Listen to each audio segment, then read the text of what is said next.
بسم اللہ الرحمن الرحیم۔ السلام علیکم ورحمۃ اللہ وبرکاتہ۔ قرآن کو سمجھ کر پڑھنا کتنا ضروری ہے، اس بارے میں مفتی اکمل صاحب کیا فرماتے ہیں، سنیے۔ یہ کہتے ہیں کہ بہن نے کوشچن کیا کہ کیا رمضان میں پورا قرآن ناظرہ ختم کر لینا یہ کمال ہے، یا پھر ایک اور شخص ہے جو تفسیر کے ساتھ قرآن پاک پڑھتا ہے لیکن 15 سپاروں سے آگے نہیں بڑھ پاتا، یہ افضل ہے؟ میری بہن، آپ 15 سپاروں کی بات کر رہی ہیں، میں بالکل وثوق اور دلائل کے ساتھ ثابت کر سکتا ہوں کہ قرآن عظیم کے ایک رکوع کو اگر آپ ترجمہ اور تفسیر کے ساتھ پڑھ کر اچھی طرح سمجھیں، یہ آپ کے 50 قرآنوں پر بھاری ہے۔ ہماری عوام نے تو سمجھا ہی نہیں ہے، نہ پیغام الہی کو سمجھا نہ کچھ۔ میں آسان الفاظ میں آپ کو عرض کرتا ہوں، ایک بادشاہ نے اپنے غلام کو ایک خط بھیجا اور کہا کہ اس میں 10 احکام ہیں، فوراً سے پیشتر ان کو پورا کرو۔ لیکن جب غلام کے پاس وہ خط پہنچتا ہے وہ پڑھتا نہیں ہے، اس کو سونگھتا ہے، کیا خوشبو ہے، کتنا پیارا لکھا ہوا ہے، کیا پیارا کاغذ ہے، کیا نفیس فرمان ہے۔ پھر اس کو لپیٹ کے ایک ریشم کے کپڑے میں رکھتا ہے، اس پہ عطر لگاتا ہے اور اوپر رکھ دیتا ہے، روزانہ اس کو اتارتا ہے، چومتا ہے، آنکھوں سے لگاتا ہے، سر پہ رکھتا ہے، احکام پڑھتا ہی نہیں ہے۔ پھر ایک مہینے بعد جب بادشاہ اس کو بلاتا ہے کہ ہاں جی احکام پر عمل کیا، تو کہتا ہے کہ بادشاہ سلامت، وہ تو نہیں کیا، لیکن میں نے آپ کے خط کی تعریف کی ہے، اس کو چوما ہے، آنکھوں سے لگایا ہے، سر پہ رکھا ہے، عطر لگایا ہے، اونچے مقام پہ رکھا ہے، روزانہ عقیدت کا اظہار کیا ہے، یہ میرا انعام۔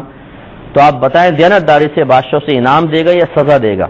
کیونکہ خط بھیجنے کا مقصد چموانا نہیں تھا، اس کی تعظیم کروانا نہیں تھا، احکام پر عمل پیرا ہونا یہ مطلوب بادشاہ تھا۔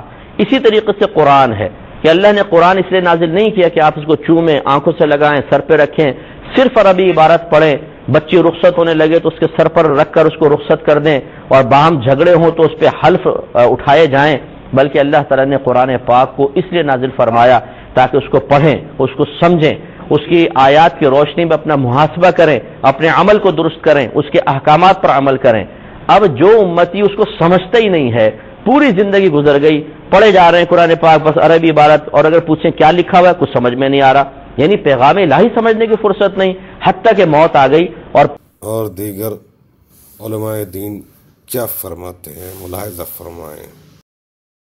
لیکن دعا ہدایت کے لیے مانگتے ہیں، پڑھتے صرف ثواب کے لیے، اسے ثواب کے لیے رکھا ہوا ہے۔